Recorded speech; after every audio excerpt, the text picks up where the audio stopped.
sponsoring this event today. So our speakers today for Empowering Backbenchers in Canadian Legislatures are Professor Alex Marland and Associate Professor Kelly Blidook, who are both at Memorial. And in the last 2 years, both of them have written extremely interesting books about political representation and Canadian legislatures. Kelly's book, Representation in Action, Canadian MPs and Their Constituencies, with Royce Coop and Heather Bacito, was published by UBC Press in 2018. And Alex Marland's new book, Whipped, Party Discipline in Canada, was published this year in 2020 by UBC Press. And what really fascinates me about these two books is that they address a sort of conventional wisdom in Canadian politics that I think that I teach my students in Canadian politics every year about backbenchers, that MPs are trained SEALs, that the strength of party discipline in Canada is really, really widespread and so dominant in Canada, especially compared to other Westminster democracies. But what's interesting about these two books is they provide a very different take on this conventional wisdom. Alice's new book provides a different way, a new way of thinking about why party discipline occurs in Canada. And I think Kelly's book actually challenges that conventional wisdom and provides us a different way of thinking about representation in Canada. So just to begin, Alex and Kelly, beginning with Alex, maybe you want to tell us what your books are about and what are the main findings. Okay, well, first of all, thanks for doing this, and thanks everyone for participating. I just want to have a quick shout out to Hannah Loader, who is one of the students who's on here and who really helped a lot with preparing Whipped. The main thing I think that is useful to consider is probably just stating what a lot of us already know, which is that political parties and leaders are so sensitive about anybody affiliated with the party going off message and causing some sort of dramatic negative pushback that is going to occur both on social media and in the general public domain. And so as a result, what ends up happening is, to avoid controversy, to avoid having to manage being knocked off message, there's this resolute approach of just saying, look, everybody has to always say the same thing all the time. And that really leads to Kelly's research, because of course, with representation, that causes a problem. How can you represent your constituents? How can you represent your own interests, your own views, if all the time you're having to not only toe the line in the legislature, it's really about towing the line in public. And I think that's probably the main thing that I've documented, is that when we think about party discipline, we historically think of it as in terms of voting the same way and what happens in the legislature. I think what I've been able to show what is it's not what happens in the legislature anymore. It's left the legislature. It's a much broader thing and much broader phenomenon now. Great. Kelly, do you want to provide some sort of thoughts about where your book came from and the findings? Yeah, sure. I guess so. And to contrast, I'll clarify. So I am host of this now, and I actually pressed the record button. So I think we're recording this, just so everybody is aware of that. That doesn't mean I'm promising that people will be able to see it later. We'll figure that out as we cross that bridge. Just to kind of contrast this. So yes, I mean, I think that, Alex has looked a lot at how the parties function and how that affects representation. And what Royce and I and Heather set out to do is actually a fair bit different from that. We sort of accepted as a given that there is a lot of party discipline, and that we do have a sort of a basis for understanding the way that members are whipped and the way that the parties function. And what we wanted to do was I hate using the term holistic because I feel like it gets used for everything, but we wanted to think of representation as a much bigger picture. Representation isn't simply what MPs can do in Parliament, but representation is the nature of engaging with those who are represented. Thinking about the term represent and breaking it down into the term re and present. It's basically taking what is present and attempting to replicate it, allow it to exist in different ways. And there's a lot of theory around this, and I don't want to get into that so much, but to just think about the fact that when we talk about representatives, we're also talking about hundreds of thousands and millions of citizens.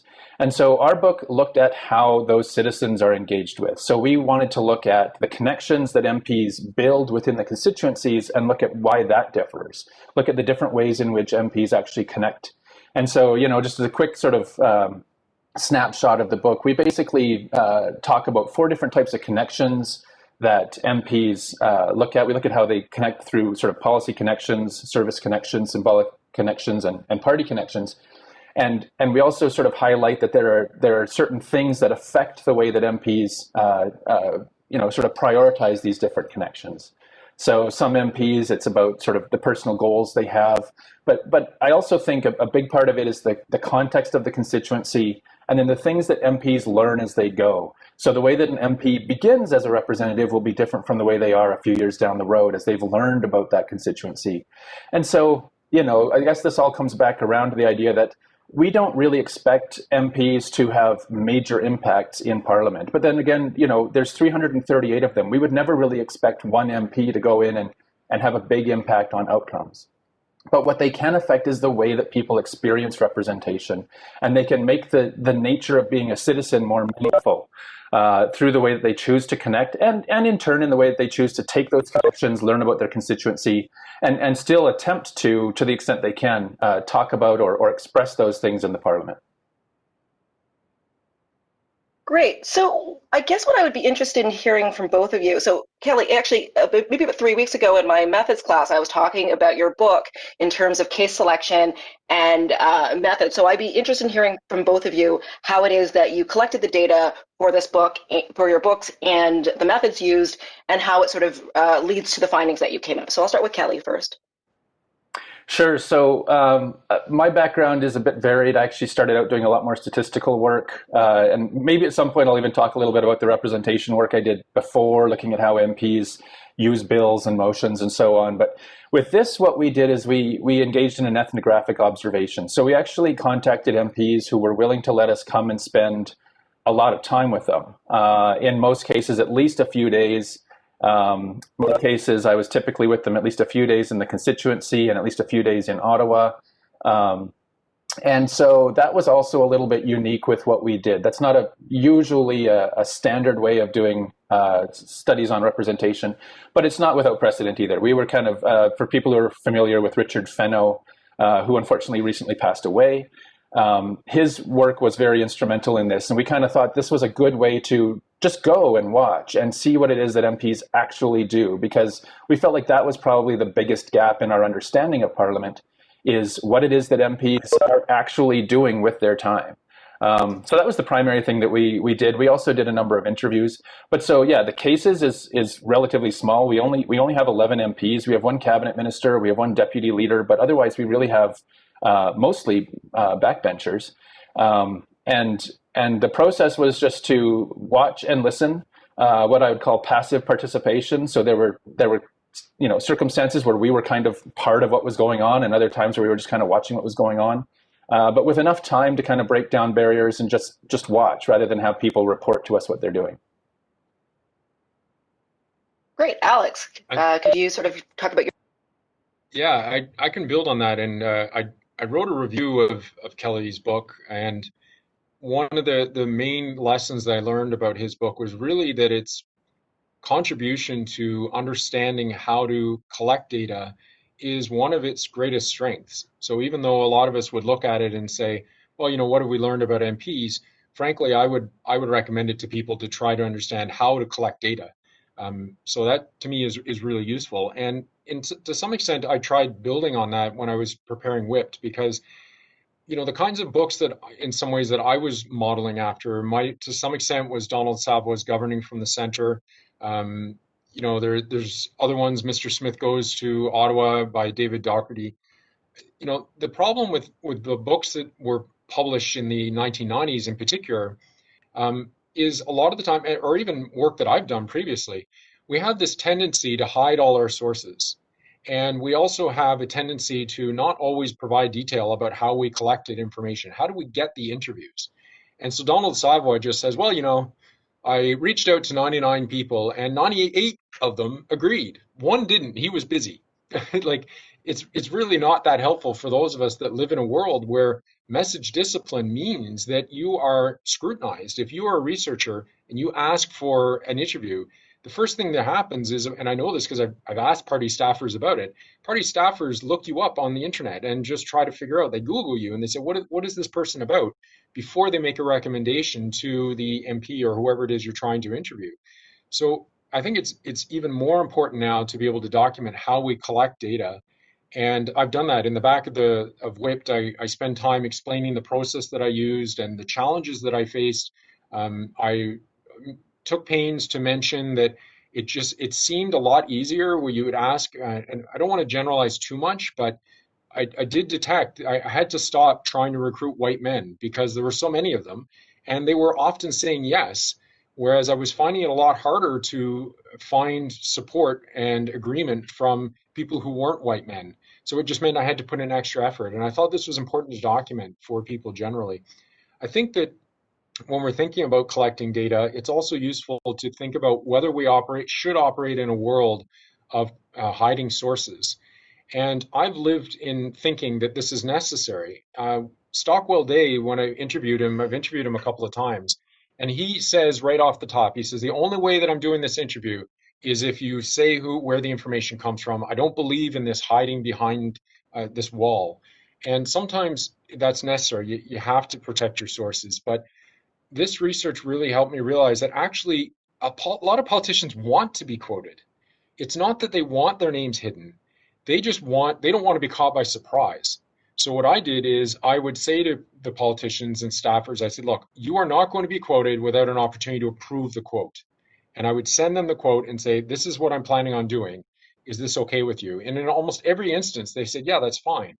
So that meant that I was able to identify people by name. Now, in some cases, they said, no, I want you to quote me, but I don't want to be identified by name, in which case I've respected that. But I think that should be our general approach, that we should be asking people, can they be named? And that will result in better research than if we're always just saying, well, some anonymous person said this. Great. So Alex, you sort of touched on this, but I would be interested in hearing both of you talk a little bit more about how your books fit into what we already knew, what the other research that is on representation and party politics. So you mentioned Mr. Smith Goes to Ottawa by David Docherty. So where do your books fit into sort of this broader history and this broader literature? And I'll start with Kelly. Sure. I guess, it's important, and, thinking about Docherty as well. So Docherty and a number of other people have actually kind of, in their books, they ask about the difficulty of representation in the Canadian context.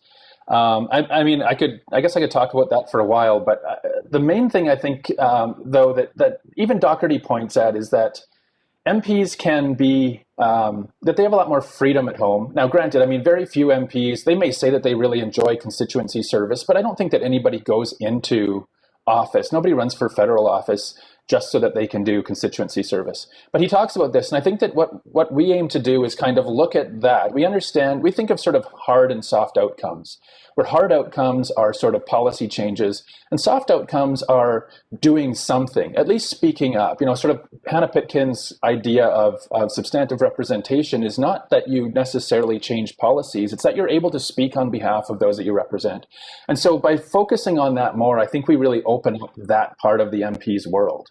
By showing that there are a range of ways in which they connect, and I think that they're all very important. And to the extent that I have even met, not in the process of the research, but people who are not actually in the book, I've met MPs who told me that being an MP is really easy because you don't have to do very much. Your weekends are free. And one of those MPs didn't even get their candidacy for their party the next time around. The job is hard. It takes time, and it requires being on the ground and knowing people. And I think that that's really what we try to open up. And I think that that's a story that was still really lacking in the Canadian context. And I think it's actually lacking in a lot of contexts. It's something that, other than in the US, we really didn't have a really good picture of. I can build on that by saying that for me, I think it's really, the research in WIPT really examines the communications dynamic in a way that other researchers I've touched on and mentioned, but never really explored. Paul Thomas at the University of Manitoba has, but not in book form. Donald Savoy, there's some phrases that came out of governing from the center, and he says that a lot of the time you govern through bolts of electricity, and that's because of these shocks that are coming in the media. And Ned Franks, in his book, The Parliament of Canada from 1987, talks about the media a little bit. But I mean, in 1987, we didn't even have 24/7 news channels. I mean, it was just a different era. And so I think that really the research that I'm doing here builds on research of people like Jonathan Malloy and others, and says, look, we need to pay more. If we're going to understand party discipline, if we're going to understand representation in Canada, we absolutely have to have an appreciation for how much effort is occurring behind the scenes, what kind of mobilization is occurring, what kind of worries and anxieties do representatives experience about staying on message. It's such a key part of what politicians do nowadays. So, Kelly, at the end of the book, you sort of frame the conclusions about how we can understand Canadian democracy. So I would like you to maybe touch a little bit on that and give Alex the opportunity to sort of also think about what are the implications of what the conclusions of the book and your research are for our broader understanding of Canadian politics and Canadian democracy. Sure. So I guess, something that I would kind of clarify, I guess, about the nature of representation. I think that there's a tendency to think that Canadian democracy is in bad shape because of political parties. And I'm certainly sympathetic to this view. And I even, I'd say that to an extent I hold this view. And I think that, this is also why I think Alex's research is really important, because I think we need to think carefully about what it is we expect of our MPs. But I also think we need to sort of get beyond unreal expectations about MPs. I think that the way that we tend to think about MPs is that they should be able to do much more individually.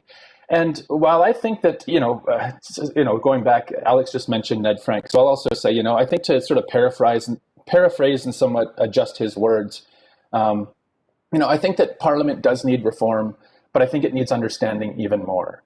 If we were to think of this classic dimension of the delegate versus the trustee, that's a very problematic dimension, but I think that it's one that most people are familiar with. We wouldn't say that a delegate is a representative and a trustee is not. And I think in the same way, we wouldn't necessarily say that an independent MP is a representative, but a party MP is not. And so I think there's sort of a problem in questioning the role. It's not so simple as did the MP vote against a bill that their party voted for, or even did they leave the party when the party's position differed. And in reality, I don't think, people who think carefully about Parliament and what they expect of Parliament, I don't think that we expect MPs to be doing these things.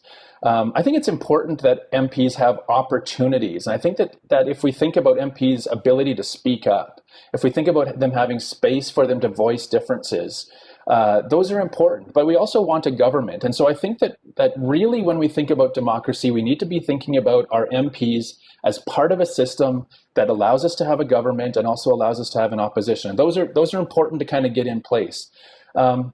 And beyond that, I think we want to sort of have space in which MPs can know their constituencies, understand their constituencies, and still have opportunities to speak for them.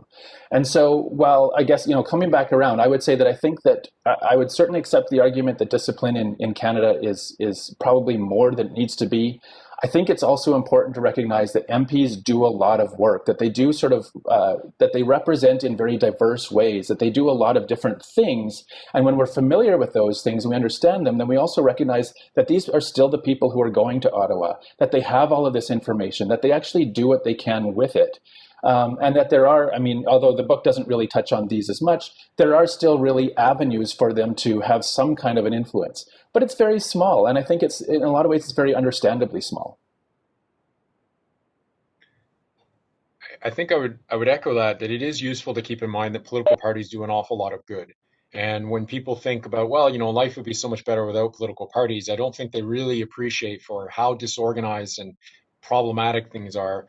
And people often will, in literature and others, they'll refer to some magical golden age as the expression of Parliament, as though things were somehow fantastic in the past. Frankly, when you read about what was going on in the past, I mean, you read about people in the legislature, being drunk, throwing firecrackers, really bored. I mean, all sorts of stuff going on that today now at least people are paying attention to their iPhones, I guess, instead of that. But other than the fact that parties do a lot of good, I think we also need to keep in mind that it's kind of a false dichotomy that the idea is that somehow the alternative of no parties is better. What we have is better than, frankly, what the alternative is, but that doesn't mean that things can't improve. And I'll just comment on one thing that I formed a fairly strong opinion about, and that is that throughout WIPT, I take pains to refer to members of the government side of the House as government side MPs or government side members. I don't refer to them as government members. And even in standing orders, they use the expression government members.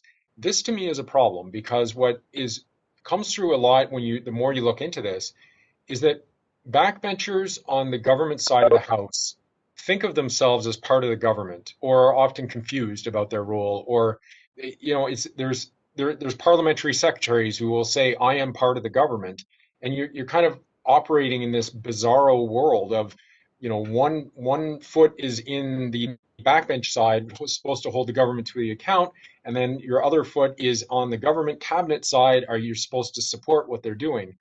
And I think that changing the way we talk about government side members is a first step to helping everybody realize that just because you are a member of the governing party doesn't mean that you always have to support everything it is always doing.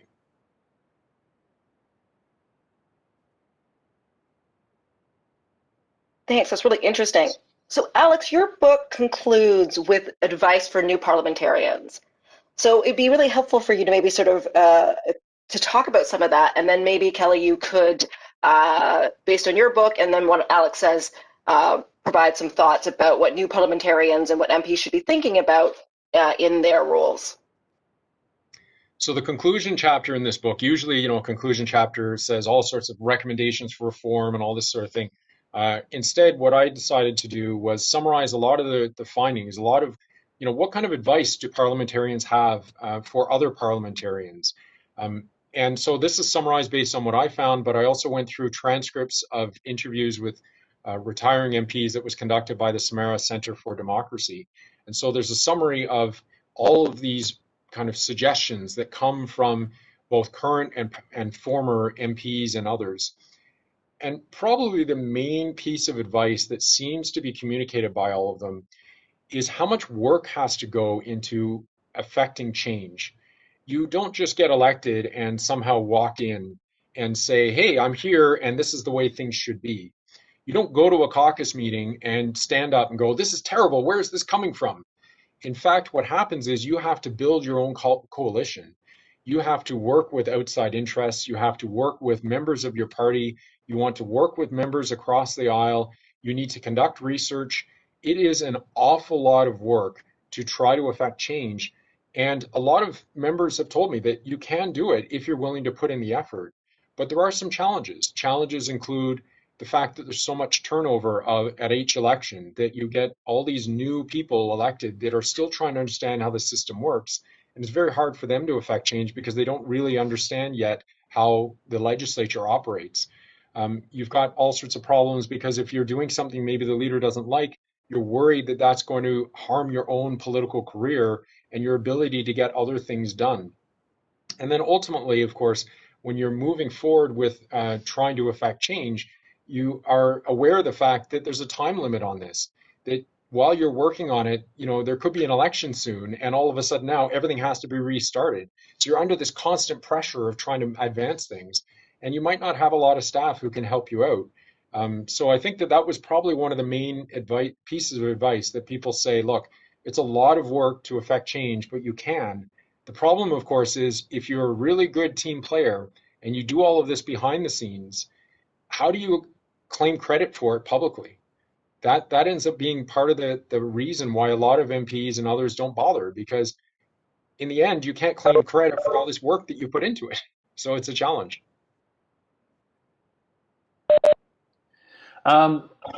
If we're thinking about sort of advice to MPs and the things that they could do, first of all, I would say, having gone through Alex's book, and there are actually a couple chapters in the middle I still need to read, but I've sort of read the surrounding components, and so I would say definitely in terms of the final chapter, there's actually a lot in there that's very helpful advice.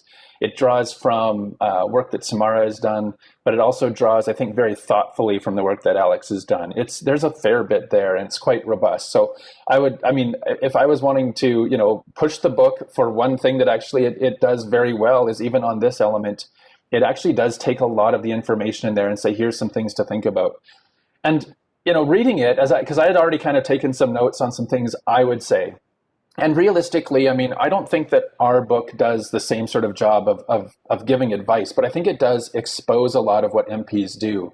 And so if I was thinking about MPs, I would say, the first thing, and this isn't all just from the book, but it's also from previous work I've done. And I'm thinking about the fact that MPs can actually have influence in the parliament. I think MPs should make use of bills and motions and statements when they have the opportunity to. But more importantly, I think MPs need to make themselves indispensable and find the avenues for doing that. To be honest, I don't know that necessarily includes presenting motions and asking questions in question period as much as it involves being present and making people feel heard and ensuring that constituents know who they are and that they're available to them and for them. MPs, thinking about at the constituency level, they need to be upfront and honest about their own personal convictions. They should be someone that constituents know will be straightforward with them, but that who's willing to listen and act for them, and take meaningful actions when it's possible. But I think that one thing that really rings true to me, and I completely agree with, is that it's simply not valuable to be a rabble rouser. That MPs are not going to do well by just standing out, and certainly not by surprising anybody. Don't surprise your leadership. Don't surprise the members of your caucus. Don't do things where they all say, what is that person doing? Why are they such a loose cannon? But instead have well-researched contrary views when you do have them. I guess the two things, I kind of have these two sort of knows. First of all, know your constituency. Understand the issues that will lose you your seat, and when necessary, communicate those within your party. Make sure that people understand why you care deeply about things and connect it to the fact that you are elected. And second of all, know your colleagues. Understand the networks. Understand the points of support that exist within amongst your colleagues. And that's not just within your own party. That's within Parliament. That can include senators. That can include opposition members and government members. And have adversaries, but avoid making enemies.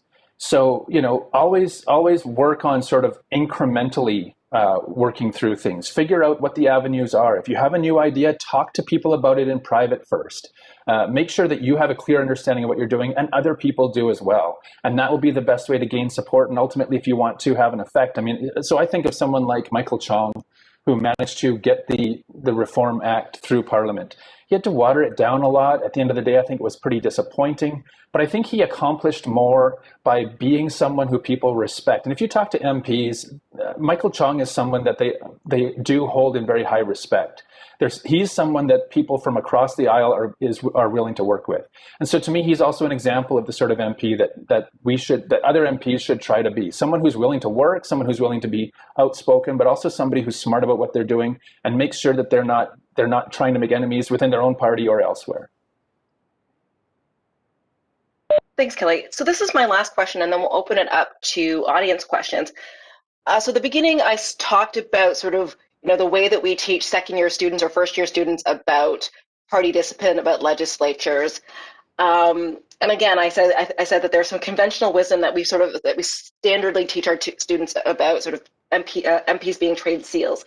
And so I guess my question for all of you, if there's the two of you, is how should I revise my lecture on this section about how should I tell my second-year students next semester about Parliament, about legislature, and about MPs and their role based on your research?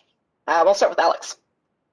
Well, the first thing is I think that the trope of trained seals is outdated and overly pejorative. I think that really the expression now that people would be using is party robots. And that might sound pejorative as well, until we think about how sophisticated robots are. And the fact that robots are programmed. Really, the language, though, that most people say is, are you a team player or are you a party robot? It's not, are you a trained SEAL? So I think that that would be kind of the first thing, is kind of updating our language. But more than that, I would think, what is it about our political system that used to almost reward people who are kind of quasi mavericks? So if you think about, I think it was Joe Clark when I interviewed him. He was saying, what happened to all the colorful personalities of yesteryear? There used to be these people, these great orators, and these you would know who MPs were or cabinet ministers who had this great persona. Here in Newfoundland and Labrador, John Crosby stands out as a good example of that. Who are those people now? Where are they? I mean, really, if you think about it, it takes a little while to even be able to identify federal cabinet ministers. And, outside of really high profile ones like Chrystia Freeland, I would argue that a lot of people wouldn't be able to name most ministers, let alone MPs. So definitely something has changed. At the same time, we have to think about, well, in some ways it's for the better, because now we have greater clarity about what political parties represent. So if you are going to vote and you want to know, okay, well, this is what I'm voting for, it's much clearer what that is, because you don't have somebody going off and being a free agent and promising things that ultimately the party is not going to be able to deliver. So I think that's the first thing that comes to mind for me, is getting people to think about what is different about things today than even just 20 years ago. Yeah, I think that's actually a good point. I guess the other things I would add here then, Tamara, is that I guess it's to get around this idea that MPs are all sort of nameless, faceless avatars, which to some extent I'm guilty of, because I think that if we want to look at Parliament, if we want to understand sort of on the day-to-day what's occurring, for the most part we have to understand it as parties and as government and opposition. I don't think we can get around that. But I do think that what we need to do, and so, to sort of back up even further, sort of about a decade in my own research, is to recognize that MPs do actually make a difference, but the difference they make is small.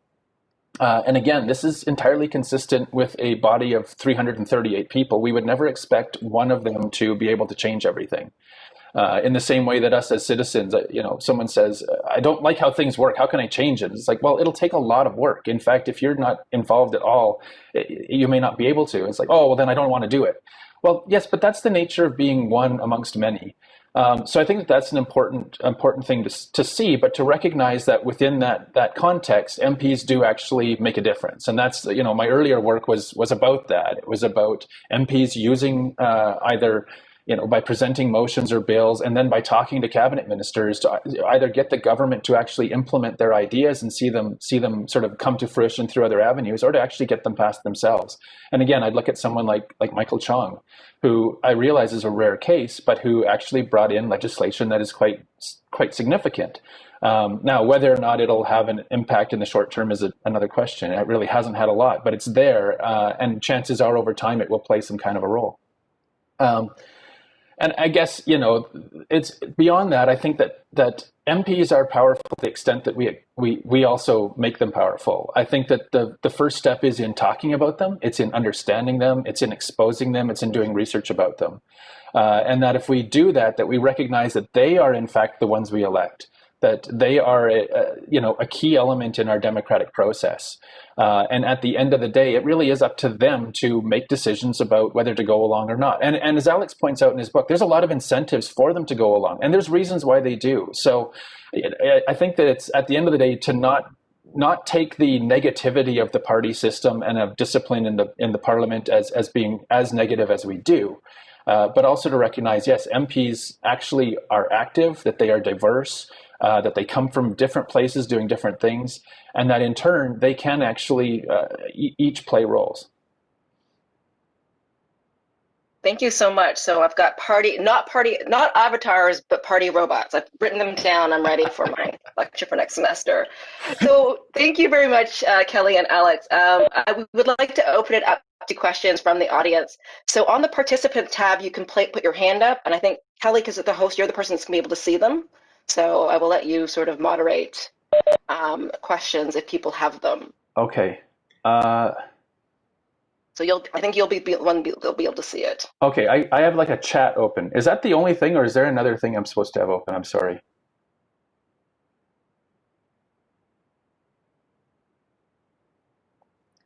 If people have questions or would like to raise their hand and speak, just indicate it in the chat, I guess.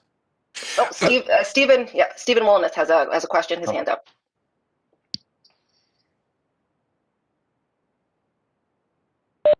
Oops. Stephen, you're muted still. Yeah. There we go. That's, I think, better. First, fascinating bit of research. Now, I feel like, somewhat like someone who's come in and asked to describe an elephant, in part because I was a few minutes late getting home from the gym and stuff like that, and haven't been able to interact with you guys in the way I normally would like to over a cup of coffee or something like that. But this is fascinating bit of research. I love the way in which Alex has sort of moved toward parties and describing what they are. And I've been puzzling about that as I watch the dysfunctional system to the south and the Democratic Party coming out of exile, drawing in people in different ways and wondering how to conceptualize that in a comparative way. But you guys have done more to open up a variety of black boxes in the Canadian system. Like, what do these people do? Because surely for their own self-esteem, they have to do something that seems worthwhile. And where does it fit? I'd love to see you do the same thing for cabinet ministers and tell me to what extent there's a shred of cabinet government, except in formal ways in Canada, and compare that. But let me pose a question to you. Back here in Newfoundland and Labrador, we're in what I would say is a period of change. Andrew Furey is, I think, far exceeding expectations in political skill. I know that he's actively recruiting candidates to replace what I would call a lot of dead wood in the Liberal caucus. And I've sat down with a prospective candidate, an Anglican priest, joking about him. So you want to go from being minister to minister. What's this going to be like? What you can do? I suspect that there is an openness to taking a dysfunctional legislature, ours, which MHAs have virtually no policy influence or capability of exercising it, and turning it into something else. So what would you advise? I know Alex has assembled a whole cookbook of things, and the trouble with that is it had far too many recipes rather than a top 5. But what would you tell prospective candidates, as I did a couple Sundays ago? It was quite a lot of fun. I don't often advise Anglican priests on political careers, nor do you. So thanks for the question. I think while you were talking, I can see on the call that there's some former students, Jillian Pearson, Mark Whiffen, people who are practically involved in these things who probably know more than I ever will about how politics works. But really, I think the one thing to keep in mind is that for any prospective candidate, the best advice I could give them is you need to be willing to walk away. If you are dependent on this as for income and for a job, you are going to be more likely to go along with whatever it is people are saying. Kelly's mentioned Michael Chong a number of times, but Michael Chong's a really rare case of somebody stepping down from cabinet on principle and sticking around. Usually these people will just leave politics altogether. So I would think that the number one piece of advice is, are you willing to take a stand and walk away if the circumstances call for it? But then more than that, I think you also need to do your research. That was one thing, one MP I interviewed said, are you kidding? Like an MP who's still sitting now, who said, are you kidding? We would never tell candidates what things are really like, because if we did, they'd never run. I mean, that's terrible. But this is why organizations like the Samara Center are really useful, because they help raise awareness of what's involved. But frankly, books like what I've done or what Kelly's done or what other people have researched, a lot of people don't end up reading that, if ever. And yet that's really the kind of information that I think a lot of prospective candidates need to know. The things that political parties aren't going to tell them, basically. Yeah, if we're talking about sort of recipes from Alex's cookbook, or if we're talking about sort of what do you as an individual do, I think it's a little different. But I think there's a number of things there that we could probably point at. I'm not going to spend a lot of time on this because I think the main thing for me would also be, if I'm sort of plugging the research I've done, it's that you have a sense of what it is you intend to accomplish. You know what your own goals are, and that you intend to go in with finding the way to surround yourself with the ability to pursue those. And like you started out with asking about, Steve, deadwood. Avoid being deadwood. There's a number of ways you can avoid being deadwood. And so I guess the question would be, is your goal to be deadwood, or is it to be something else? And beyond that, pick particular areas then that that you can focus on, and you can, some of the advice in Alex's book, and this comes as well from MPs across the board, it comes from Samara, have a niche, have something that you are special at, and something that you can then sort of gain respect for. And in a smaller legislature, though, the funny thing is with so few people, your opportunity probably is quite big if you can find what it is. If you can figure out what that niche is, what your expertise is, and what your avenue to making a difference actually is. I realize that's a bit vague, but to me, that's still kind of the primary thing that I think somebody getting into politics needs to do. And secondarily, if you're comfortable with the idea that it does actually take a lot of network building, it takes a lot of trying to make yourself indispensable. You can't go in thinking, I have these goals, so I'm going to make them happen come hell or high water, unless you're willing to say, I'm going to work with people, I'm going to find the people to help me accomplish them. And at the end of the day, these goals will be met because I will get people to believe in them, not simply because I do. I think those are probably kind of the key things people need to go in with.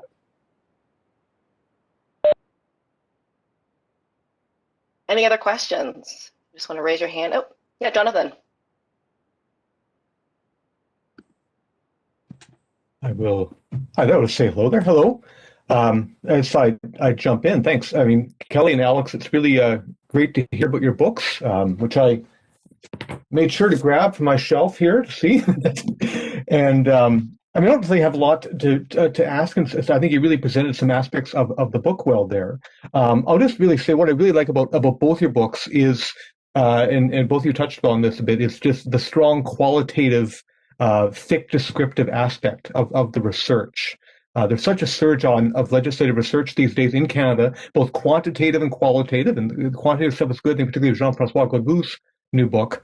But you guys also really, in your own way, really have this extremely thick descriptive understanding of the complexity of the world of MPs, which you've been talking about here. And so, I don't have anything much more to say about that other than that what you've just described here. One thing I thought about was, so I know Steve Walnuts mentioned the black box, like others did. I've been around the legislative research world a long time, and I know for a long time we always looked at sort of the black box of Parliament. It's that we knew a lot was going on behind the scenes, we knew things, but we didn't really know exactly what was going on. So we just said the black box. And people tried, particularly people like David Doherty, really tried to learn more about it, but it's tough. Interview research is tough. Getting it right is tough.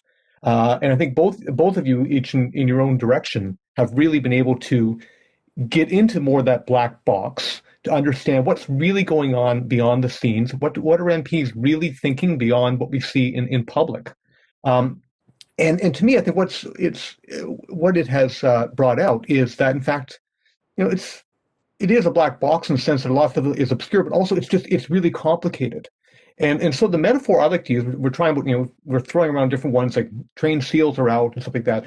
The analogy I always like think about power is like an onion, in the sense that an onion is full of multiple layers and stuff. And often you think if we just peel back the layer, we'll find the real onion inside. Oh no, there's another layer. We'll peel back another layer, another, and so on. You get the point. Hopefully there.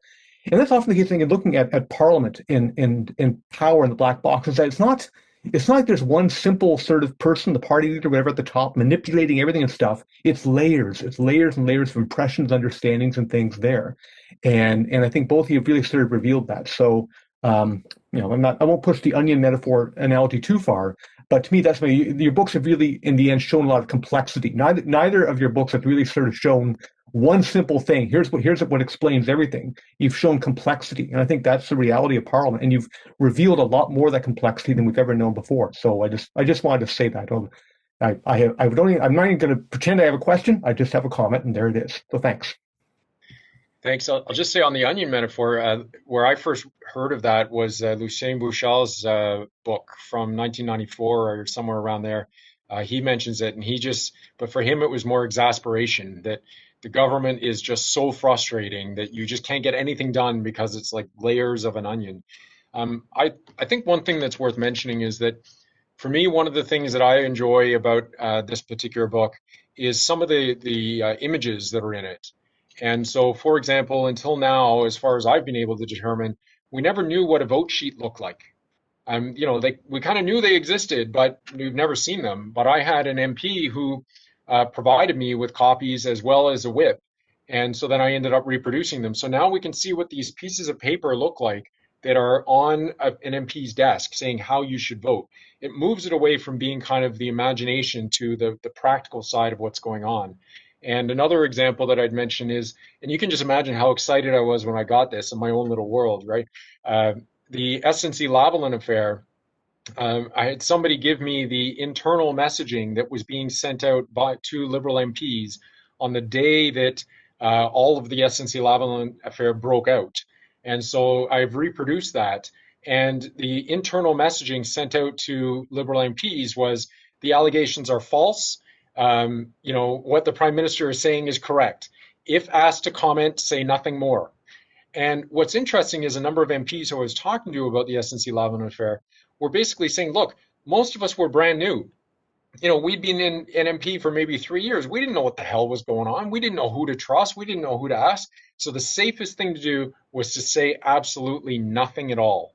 And that speaks volumes about how Canadian Parliament works today. Jonathan, thank you for the kind words. And although you haven't asked a question, I also will answer, but I'll try to keep it brief.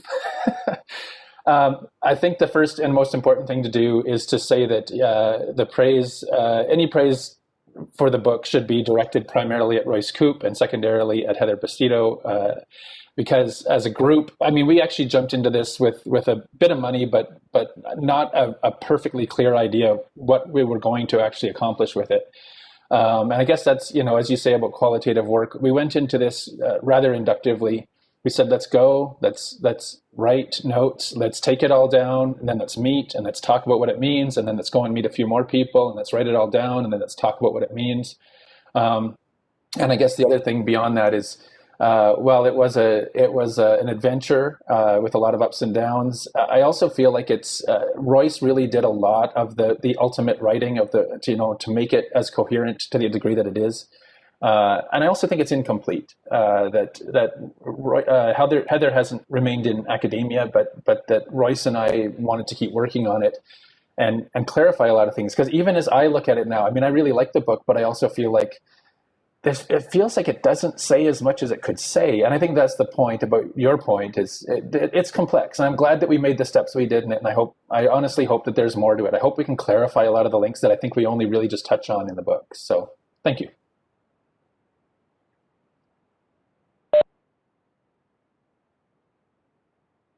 Any other questions?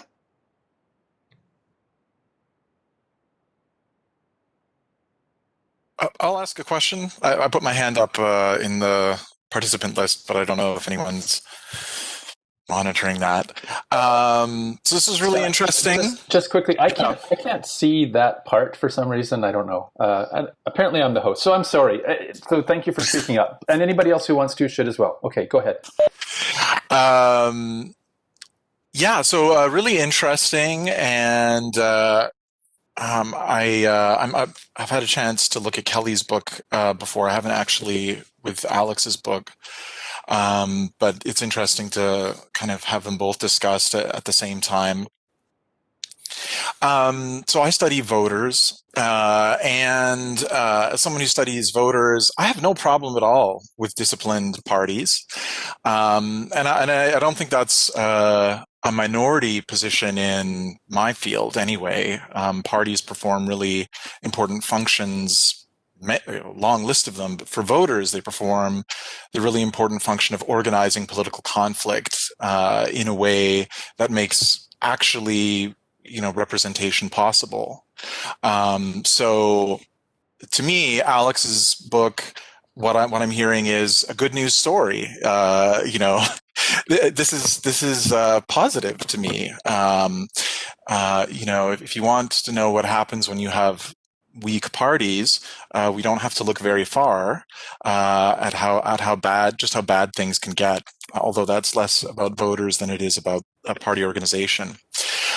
So I wanted to ask Alex, however, and sort of thinking about Tamara's question, how should we talk about party discipline differently in the classroom, or at least party discipline in Canadian politics? I'm kind of feeling like I don't need to change much of what I would say about party discipline. Maybe some things about how it manifests, but in sort of thinking especially about that relationship between parties and voters through elections, not the kind of relationships Kelly's talking about, but in the context of electoral democracy. What do you think is different about the period that you're talking about in Whipped relative to, say, what Ned Franks was talking about, or what earlier generations of people looking at Parliament and thinking generally about, Canadian government, those people who wrote the textbook conventional wisdoms that Tamara is wondering if we should hold on to. I mean, what is really fundamentally different from the perspective of the voter in this era of, transformed kind of message control, perhaps, but nevertheless, strong party discipline, which has been, if you just look at what happens in Parliament anyway, there's not a lot of variability over time, at least not, in the last 100 years or so. So what's different? Thanks. That's a great question. Probably the number one thing that I think a lot came through about what's different is just how much pressure there is on politicians nowadays to all say the same thing and toe the line. The pressure always existed, but not to the same degree that exists now. That pressure, a lot of us perceive as coming from the leader, but frankly, a lot of the pressure comes from colleagues, and it just simply comes from observing what happens when somebody goes off message. A lot of MPs and other politicians and staff will use the following expression. They'll say that as soon as the media spots a sliver of daylight between your stand and the leader's stand, that everybody pounces on it. So you get beat up on social media. This then turns into a bigger story. The opposition is going to try to exploit that and create a bit of a wedge and cause disruption within your caucus. And so the pressure to stay on message 24/7 is very, very intense in a way that did not exist previously. And then more than that, it's also that, it wasn't that long ago, from what I can tell, really the 1980s, that, MPs would go home for the summer and they were given here's some key messages. If it comes up over the summer, kind of bring it up and come back and we'll see you in the fall. And now you're receiving messages throughout the day electronically that your staff are going through that are, because because of social media, you've got this need to constantly put information out there.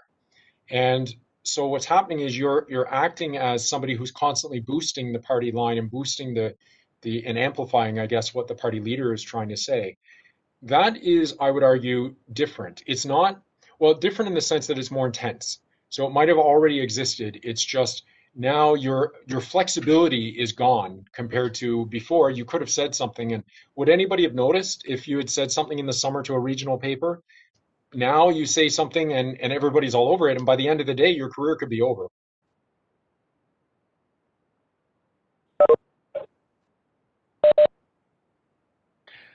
I'm assuming there isn't anything I'm supposed to say to that, so we can carry on. I saw in the chat there's a question. I don't know, Tamara, are you going? Did you want to? Okay, I'll leave this to you. All right, so there's a question from Jillian Pearson. So the question is there any data out there about how the public feels about party discipline? Is there an appetite in the public for less discipline?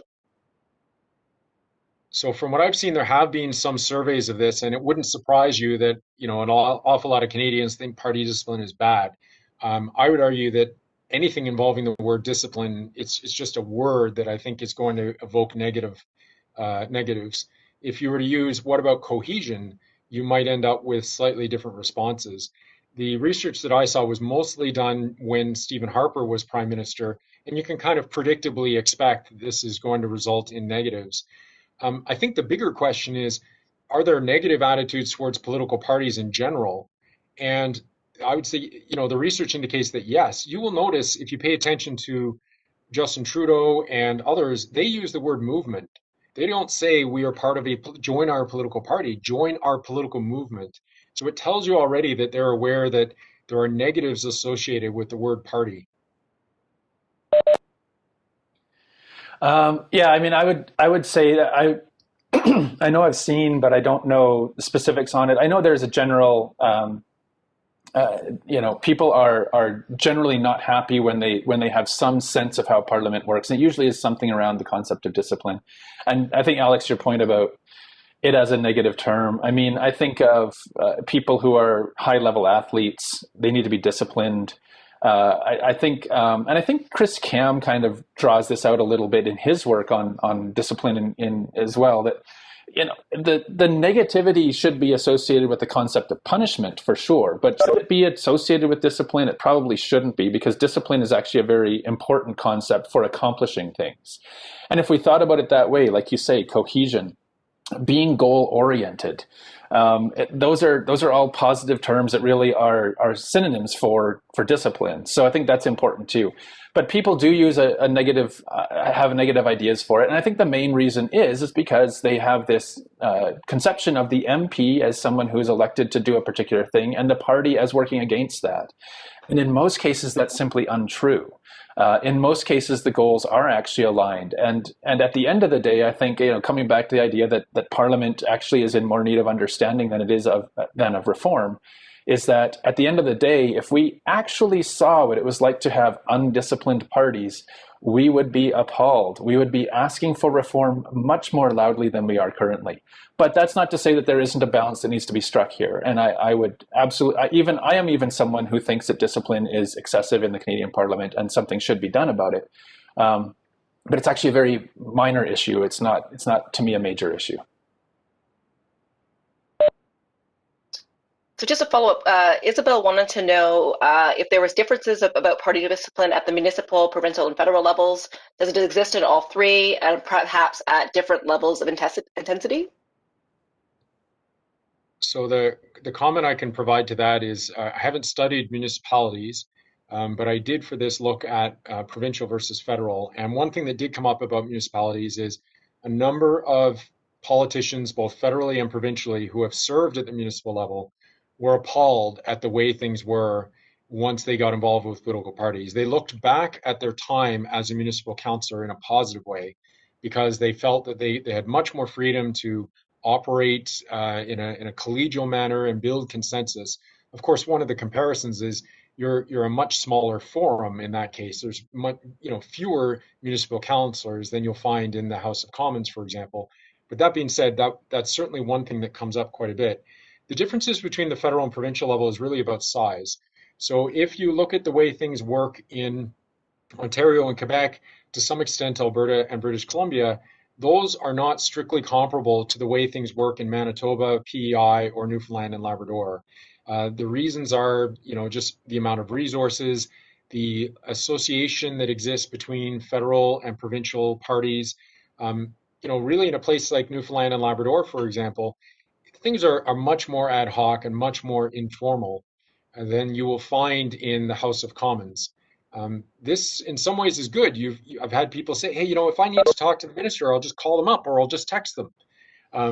At the federal level, that's just not going to happen. So there's good and bad aspects to it.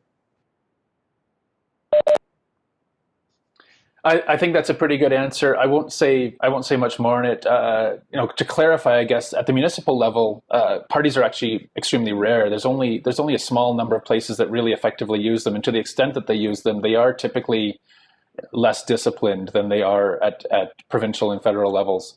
But yeah, I mean, I don't think there's really much more to add to what Alex has said there. So I think that's good if we want to get a few more questions in.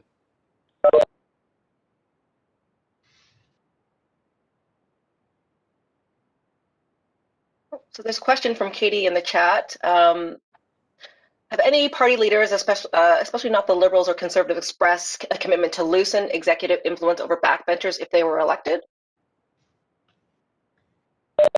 So, Kelly, you go ahead. Well, I mean, Justin Trudeau, Stephen Harper, Paul Martin. We could just name prime ministers that have done this. It's a lie. Do not listen to them. Okay, your turn, Alex.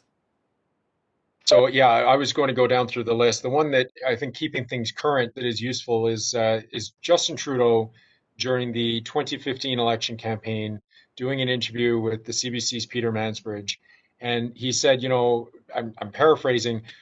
Trudeau said, "I quite like the symmetry of being the one to undo the executive controls that my father brought in."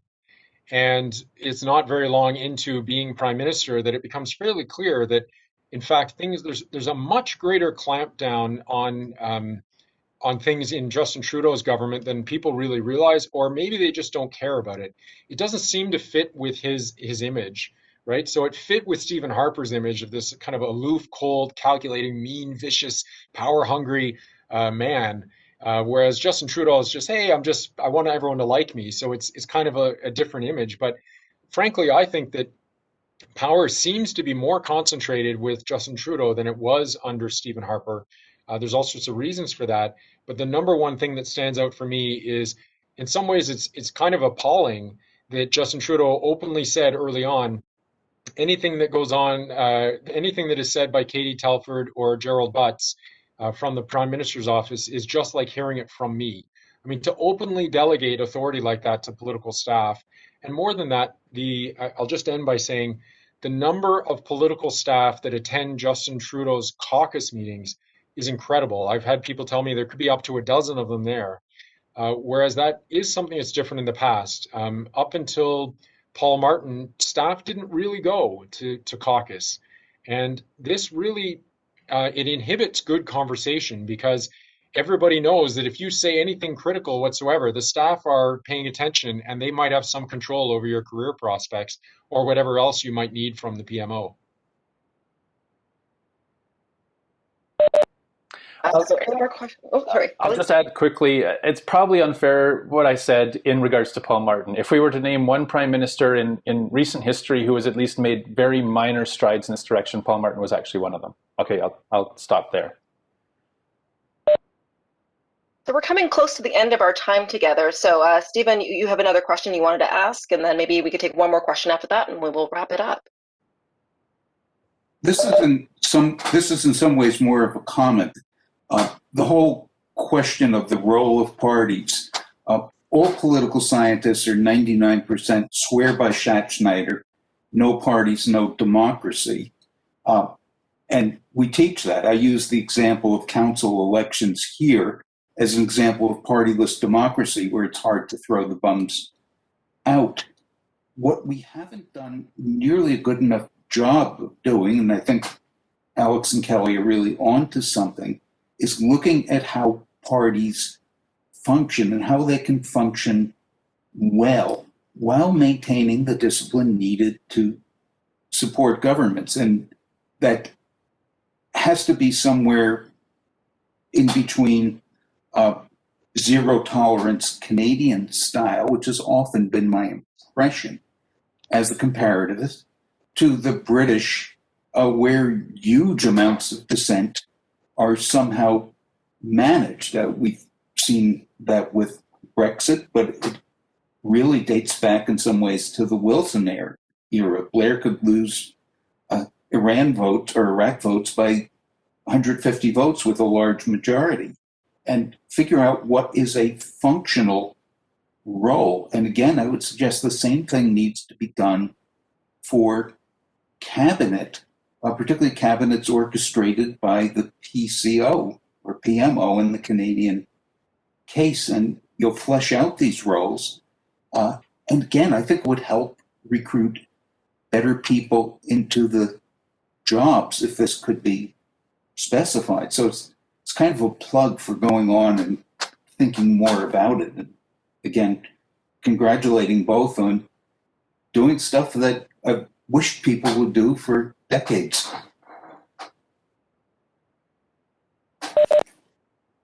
Well, thank you. It feels good. I guess there is one more question there, Tamara. I don't know if anybody else had. Is that Julian? Your question about the perception? Do you want me to read it off there? Sure, go ahead. So there's one, and I think, yeah, so we need to wrap this up by quarter after, correct? Or sort of quarter to, I forget where everybody is. I'm in Calgary. It's going to be quarter after here. So she says, she's wondering if there's a difference in perception about allowing free votes amongst sort of the Liberals or more left-leaning parties compared to allowing free votes among more right-leaning parties. And this actually is, I think, kind of an interesting question. I guess basically I would think about, yeah, you're mentioning there's criticisms against conservatives for allowing freedoms. You know, this is an interesting question, I think, because it does really come from both sides. I think the notion that you should have freedom within the party to do what you want, this is something that the Green Party has also attempted to champion, I'd say relatively unsuccessfully. But what's interesting, too, is we also have this notion of Stephen Harper as the real iron discipline, the one who wouldn't let anything kind of get by him. And it's frankly not true. I think there was a lot of discipline around media and branding and so on. I think Alex actually can talk to all these things more effectively than I can.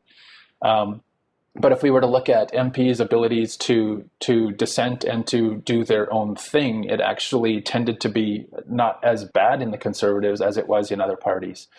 So I don't know if coming from the perspective of the left, or if we're thinking about the parties that do it, I do think that there's sometimes a misconception that discipline is stronger in certain camps, and quite often it's incorrect. But I'd say beyond that, there is also still this problem that Alex has pointed to, and I'll let him go on here now about it, that every time there is dissent, every time there's this thing that we think everybody wants to let MPs do, the attack that occurs it's huge, right? The media goes crazy every time somebody steps out of line, and yet at the same time everybody's saying, but we want them to do that. So that's also sort of the catch-22 of how we report on any case in which an MP does something a little bit differently. So yeah, I would comment that probably the most important thing to all of this that matters in terms of what I've been researching is we need to think about what has changed. And what has changed is the amount of scrutiny that candidates go through when they're recruited by political parties now compared to in the past. And there's a vetting process that occurs. There's, a 40-page application to potentially become a candidate. So you're weeding out people from the beginning. You're getting them to sign on to principles. There's a candidate contract. You have to make sure that you agree with the party constitution. All of these things are causing the parties to recruit candidates who agree with the party overall and its principles. With respect to the Conservatives, I would say that the problem with the Conservatives is on certain hot button issues, on social issues, they have a much harder time trying to exert discipline on those topics. And so in the 1980s, you had official bilingualism, for example. It was really hard to keep the party together over that until Brian Mulroney said, look, this is the law of the land. We are going to support official bilingualism. The Conservatives haven't gotten around to that on things that involve religion and matters such as abortion. And so what happens is the Liberals just constantly exploit this. The Liberals, more than anybody else, constantly say, look, we are united on this particular issue. The Conservatives are not. And so what happens is it's a lot easier then to say, look, if you're somebody who believes, who's pro-choice, you should vote Liberal. You can't dare vote Conservative.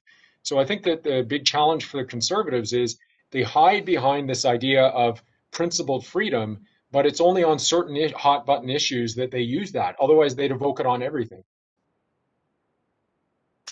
Well, I think we've come to the end of our time together. I want to thank Kelly and Alex for these excellent contributions to the literature.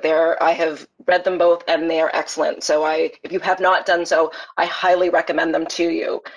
Again, I want to thank the Samara Center for Democracy and the Royal Society Atlantic for their support of this event today.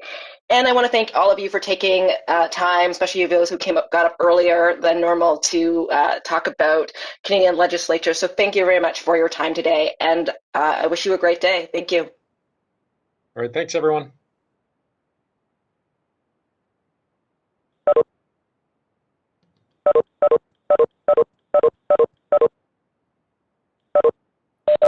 Thanks again, Tamara. It was awesome. It was great. Thank you. All right. Take care. Have a great one. All right. See you later, Steve.